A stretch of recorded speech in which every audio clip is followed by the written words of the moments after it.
the time I was 10 years old, I was like, I'm gonna become a ballerina. I lived in Moscow for 3 years. For a lot of people, it was their first time meeting a black person. It goes like viral on like Facebook and Instagram because it just says Black American experiences racism at this school. That's the title.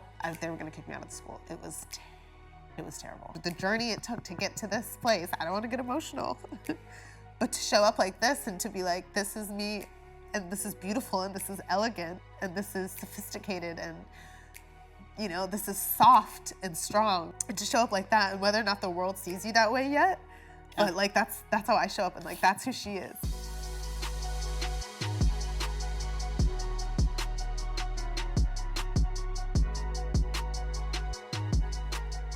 I have something for you. What? Oh my God. Okay, well, so let's have a look at the first photo. Oh my God. Look how beautiful you are. Just a little toddler. I think my hair is just like in a frizzy little like top knot or something. I think Toddler it hair. probably started off slick.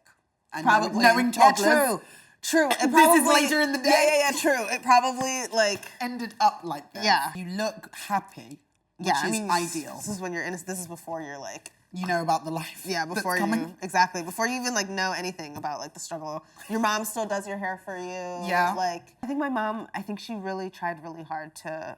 I have a younger sister as well, to make us just feel really proud of our hair as much as she could. Yeah. And I think she did an amazing job with that, but I think it was more getting into my later years and experiencing the world's, maybe my feeling of the world's response to my hair that kind of shifted things. But yeah. But I mean, Mum did a great job. I thought my mom did a really great job. I mean, she would always do our hair for us. And was it a nice experience? You know how sometimes Yeah. black people's experience with their mum doing their hair is like, No, it was always like this really nurturing experience. And I remember we'd always sit on the, Yes. sit between the legs. bow. Yeah, and she would just take her time and do our hair and just tell us like we were beautiful and like, Oh my God. Your mum sounds like a real MVP. What's her name? Miriam. Miriam? Yeah, she goes by Miriam. Mimi? Yeah. Oh, I love that. Mimi, you are an OG. So I just want to, number one, say thank you, Mimi, because she's wonderful. My mother she's a really strong woman, like all black women. Amen. But I think she's always just somehow so self-empowered. I just remember her like coming home, cooking dinner, talking about her day at work, and then like raising the kids and like doing the damn thing. Yes. And like literally like having it all. And it really like when I was 10 years old, I remember like I have this image of my mom. I'm like, that was so beautiful, like just so strong, like doing it all. Doing it and doing it well. And doing it well. And yeah, there's a lot of that I want to emulate. Were you one of those babies that could dance before they could walk? I would probably say no. Oh, I love that. Why? Yeah, I think I was always like really responsive to music, but no. I think I kind of liked to move, but I needed lessons. Like I needed lessons. So you were the baby that had rhythm? Because maybe I had rhythm, but like I was not just a pretty mover. So when did you actually start lessons? I started dance lessons when I was around 6 or 7 years old. Yeah. Like creative movement classes, like like is that why they called it creative movement classes? Yeah, it's mostly like little kids running around. Literally. And then I started like jazz and tap and all of that. Ooh. Yeah. Then what happens? How do we move into ballet? I did like competitive jazz, and I think I did like a little lyrical solo when I was like 8, and my teachers were kind of like, oh, she really graceful movement really suits her. Maybe she should try ballet. Ooh. And so then I switched to ballet. By the time I was 10 years old, I was like, I'm gonna become a ballerina. And from then it was just a straight path toward how nice this goal. That must be, because there's no confusion. Just knew what I wanted. Yeah. Like there's no if or but. I knew exactly what I She's wanted. a ballerina. Yeah. Done. Yeah. And it was so easy, I think, for my parents to back me because they kind of could see how there was no obsessed. disputing. There was no dispute. And I was like, I had to go to ballet 6 days a week. And I was like, I'm going 6 days a week after school. Yeah. And it just became my whole life. My whole life. I was like, I have to go to vocational ballet school. There's these boarding schools that you go to and you like commit yourself and you're around other boarding schools. Yeah. Boarding schools where you're around other kids who like are on this track to becoming training you. Yeah. Okay. Yeah. This is serious. So serious. I think this was right before I went away to boarding school. 11? Ballet training. Yeah, ballet school. Okay. Beautiful. Quite long, quite straight. Yeah, I would say this was the end of kind of like my natural period right before I needed to start getting relaxers. We figured out pretty quickly I couldn't do my own hair. You needed to have your hair was, I think you had to make a bun in the morning, and then you had your hair up in a bun all day long, but it needed to be like a tight, neat bun. Slick bun. Can I ask a question? Were there other Afro-haired people? No, I was definitely the only girl who looked like me in the school, for sure, of who, like 2 black parents and like black Afro hair. So I'm thinking the policy around hair was not made with your hair in mind. No, not at all. I think I was so wrapped up in wanting to become a ballet dancer and look a certain way anyways, that it was the easy yes to, okay, we'll do relaxers. I didn't even see the relaxer as like a thing. Yeah, as a bad thing. How often did you go home? I would say between every like 3 or 6 months, but usually about every 6 months. Every 6 months? Yeah. How was that for you? Okay, so to be honest, I think I was like, again, so happy to be like living out this dream and knowing that I was like on this path to becoming a ballerina, that it was fine. And I was just surrounded by other people who were also on the same path, who were like obsessed with this art form. Are you competing at this time as well? Throughout these years, you're also competing, or are you just training? Training, yes. But there's a competitive element regardless. You have to be invited back every year to the school. I didn't know that. Yeah, so sorry, gosh, that's another please. factor. You don't automatically stay in ballet school, in ballet training. Hunger Games. Every year you have to kind of like be re-invited or renewed. Your position has to be renewed. So if they think, oh, she's fallen off. Yeah, if you've fallen off, if you're not kind of keeping up with the level of your class, you're out. You're out. Damn. So from 11 to what age did till 18. So you got re-invited back every year? I went to like 3 different schools. Oh, what made you change? Again, like I said, I'm very competitive. And so I had this idea in my mind. I was like, also I wanted to train in Europe. I thought the training would be better. Was it? Yeah. Yeah, it was. Yeah, it's a more different competitive? a different approach. In the West, things are a little more soft touch. But funnily enough, now I'm like, oh my God, I could have done with some soft touch training all the way through. Before I lived in Moscow for 3 years, which was not soft touch training. I was like, oh my gosh, that is the opposite of soft touch. Exactly. I started in a school in Canada that was closer to home. Okay. And then I went to a school in Monte Carlo in Monaco. How were the people with you as a black lady? You know, there wasn't anything that was like distinctly like good or bad. That I could say. You had your routine with your relaxers. I had my routine, routine, so you know what to do. Yeah. Okay, same question for Moscow. But then Moscow. Yes, same question for Moscow, please. Let me get comfy. Hold on. Oh God, like that. There's parts of that were like very extreme. I had a couple of extremely traumatic moments. Really? Yeah. Some of it was just me being in a place where I was so isolated, nowhere to get products. I had to bring them with me. Nowhere at all? No, yeah, like nowhere. No. Really? No, of course not. For a lot of people, it was their first time meeting a black person, ever. What was the school like? Incredible training in a lot of ways, but also very intense training. There were things that were very toxic. There were things that were... Can you give me an example of one? I don't want to trigger you at all, but just one, so I can understand. Of course, we were weighed like every quarter or something. Or regularly you're weighed. The thinner you were, like the more you were idolized, like the better you were doing, the more the teachers would kind of give you corrections, feedback. They would nurture you more. So that you can excel. So you can excel, because like that's the ideal look of a ballet dancer. Like eating, like restrictive eating and stuff like that. I went through a whole journey of body image stuff, body dysmorphia stuff. There's no safeguarding. Yeah, before like that. None of that. Not a thing. Yeah, mental health that didn't exist. Wellness. It didn't exist. No. So when I was 17 or 18, this news reporter contacts me. I don't know how he found me, maybe via Instagram or something. Sure. And reaches out to me and sort of says, I heard you're an American in Moscow. I'd love to do ballet dancer. I'd love to interview you. Sure. And I was so like naive and stupid. Why? Like, no, I'm low-key excited. Like, oh. So naive. So, he's like, okay, I'll take you out for dinner. So we go out for dinner, and he just asks me about my life. Why'd you come here? And then warms me up and stuff, and then is kind of like, how's your experience at the school been as like a black woman? Have you experienced racism? And I'm like, oh no, I kind of knew like coming to Moscow, like what I would be kind of like walking, like what I'd be experiencing, like but I'm here for really great training, and like that's it. No. But he knew what he was looking for. I think I cry a little bit and kind of tell him like a couple things have been said, but I don't think it comes from like a malicious place. Like it gets all this traction from like it's the Moscow Times. It goes like viral on like Facebook and Instagram because it just says Black American experiences racism at this school. That's the title. Something like that. Okay. And the Ministry of Culture had to get involved. They were going to kick me out of the school. It was terrible. So it didn't look good. And I just remember my mom going, "What were you thinking?" Like, Mom, no. And I was like, "You don't understand. You don't know. You don't understand." Later, so as I begin my professional career, I kind of realized like, why are tights pink? And I was like, I want to wear brown tights. So I asked my boss. She was like, when you're with the ensemble, we'll have to see if it makes more sense for you to wear pink tights. But she was like, generally, yeah. And so I think with English National Ballet, the press team and stuff, they were like, we want to do a piece about this because this is really about, the being progressive within ballet. Like, let's see if we can get someone from like the Evening Standard in to do an interview, and we'll do a piece about it. It was really positive. It was a beautifully written piece. I'm so happy with it. It was a great headshot of me. I think it was my smiley headshot. The Telegraph, they write their own article. And the headline is, Black dancer refuses to wear pink tights. That's the title. The title of the article. And they find a photo of me, like some dance shot from the internet of me like this.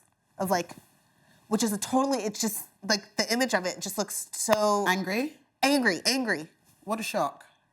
I don't know where they find this, like, image from. I think it was in a time that it was seen as very political and very defiant in such a historically white elitist art form up until that time. And at that time, there were 3 Black ballerinas in the whole, the world who were in top global ballet companies. That was 3.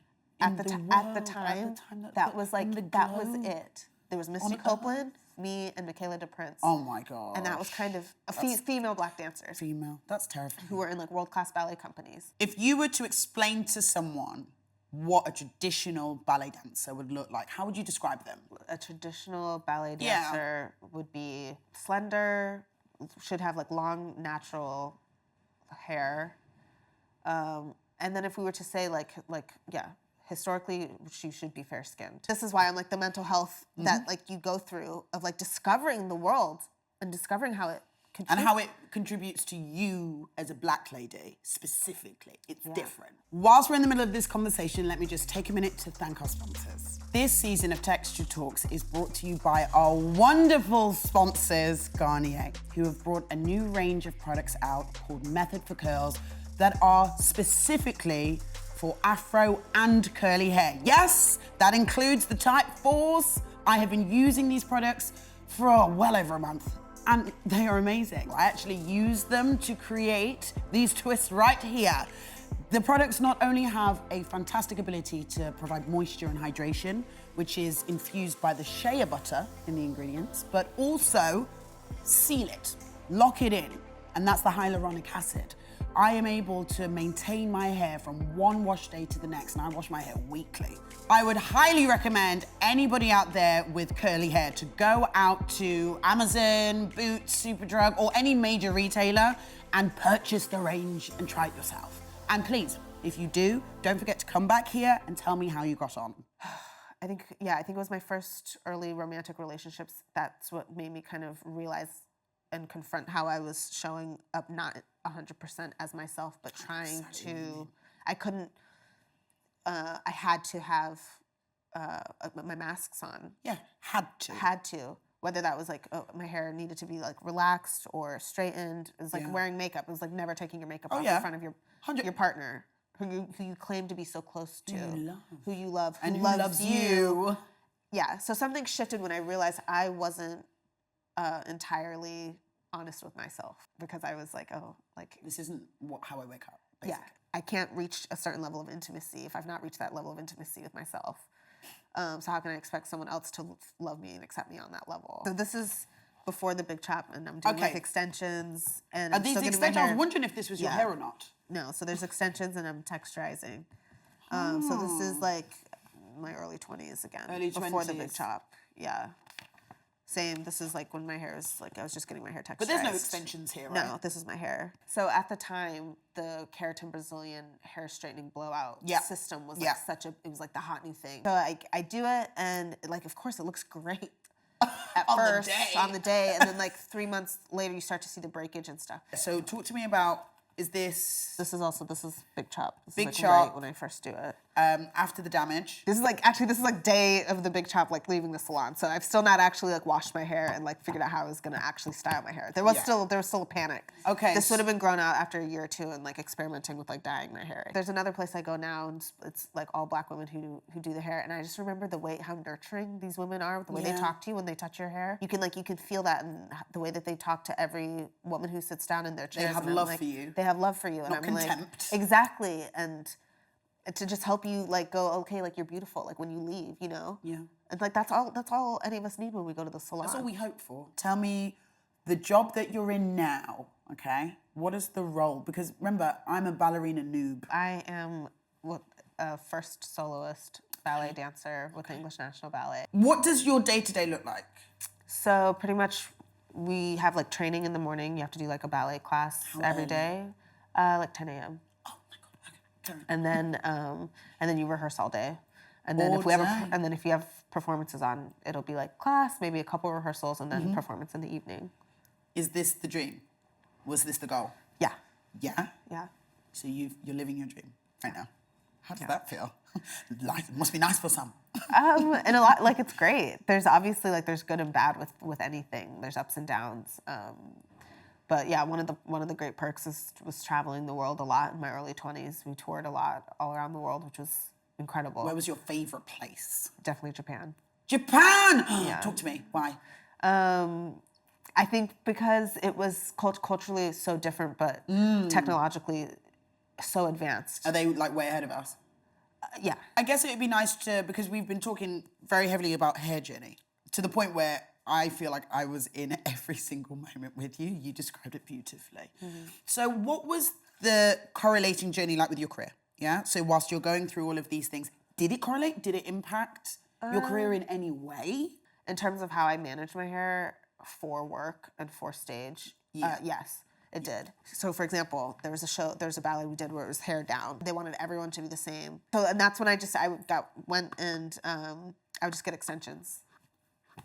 It's easier, right? Just silently get your extensions because I can't be bothered with this conversation. Yeah. A little bit later on, it was because some of my colleagues who had all cut their hair really short were like, I need a wig. So they'd go and ask for a wig. Okay. And I was like, oh, okay, I'll ask do for a that wig too. So, for example, in the Nutcracker this year, there was this woman called the eccentric aunt in the party scene. Yeah. Who normally it's white, like icy white colored hair, like a kind of intricate looking updo of like curly updo, like really nice fancy hair. So it's a wig. Everyone has to get the wig put on. Sure. Because it's theater. But now because things are a lot more progressive, luckily they made me a similar wig, but with locks. So no, they didn't. Yeah, and it's really beautiful, and it's like locks and a really cool, intricate updo of like gray hair, of like gray, silver, and black hair. That's how far we've come. Where now they know and they are aware and they understand. Like it's kind of silly for me to, even though it's all fiction. You know, it's this icy white hair and it's Caucasian hair. But why would I have silky white Caucasian hair? Even if I was fictional, I'm still black. So I would say this is like the last one. Yeah, you look so happy and tan. Where are you? I'm just at home. Also, I think it was just like months and months on end of just like not touching my hair, not doing anything. Which is honestly sometimes the best. Yeah. Your hair just needs to be left alone sometimes. Yeah, and I really embrace like the up poof, like a top poof. It looks stunning. Which is, like my favorite way to This is such a beautiful like a whimsical photo. up poof. I love it. Little you know ringlets. what? Yeah, little framing we're not the doing face. The swoop, we're not No. Just like the letting hair was like your gonna be ringlets. out. Yeah. And I think also from the big chop, I think it was taking the time to sit in front of the mirror and like take time with myself and do my hair myself. I think I found so much healing through that. If I take the time to do my twist out and take care of my natural hair, and also the journey it took to get to this place, I don't want to get emotional, but to show up like this and to be like, this is me, and this is beautiful, and this is elegant, and this is sophisticated, and this is soft and strong, and to show up like that, and whether or not the world sees you that way yet, but like that's how I show up, and like that's who she is. You know what I mean? But it took a long time, because for a long time, like when I was 19, 20, I really only thought the world would accept you. Accept me if I showed up 100%, straight, same. extensions. Same. And they'll only tell me I'm soft and elegant and beautiful if I show up that way. You know? So you show up that way because you So want to we be show up soft that and way. approachable. Yeah. And yeah. Yeah. Yeah. I'm really grateful to you that you kept showing up, because some people stop and just know that you were like the most softest, beautiful woman I've ever seen in my life. Oh my God, you too. Thank you. Thank you. Considering everything as black women, oh my gosh, that we have to go through is too much. It's too much. And I'm looking at you thinking there must be so much you would want to say to Baby Precious. Oh my God. I think the funny thing is, like, between this picture and this one, I think, and everything in between those two photos, I think it's like when you start getting closer to that inner child, that's who lives within every person. How can I make this like beautiful and show up as a woman? As a woman, a grown woman. But still totally taking care of like that inner child instead of like shoving her down. So if our little babies, who will obviously be best friends, if they said, hey, I want to be a ballet dancer, and I was like, go and talk to Auntie Precious, what would you say to them? And what do you hope for them? I would hope that they discover this conversation. I hope that the roadmap has like been kind of like laid out for them so that they can focus on dancing. On dancing or their education, or, you know, so that they can really put their time and energy into those things, creating, working, studying, learning, and they don't have to waste their time and energy trying to figure out how they're going to do their hair or how they're going to, you know, show up on time. Thank you for being here today. Honestly, my heart is really full. You know when you leave a conversation and you just feel like that will sort me out for the rest of the year? That's how I feel. That's how I feel. That'll do me. That's how I feel. I'm good. Who's gonna do your Texture Talks interview? Oprah. Oprah? There we go. That's who. See you soon, hun.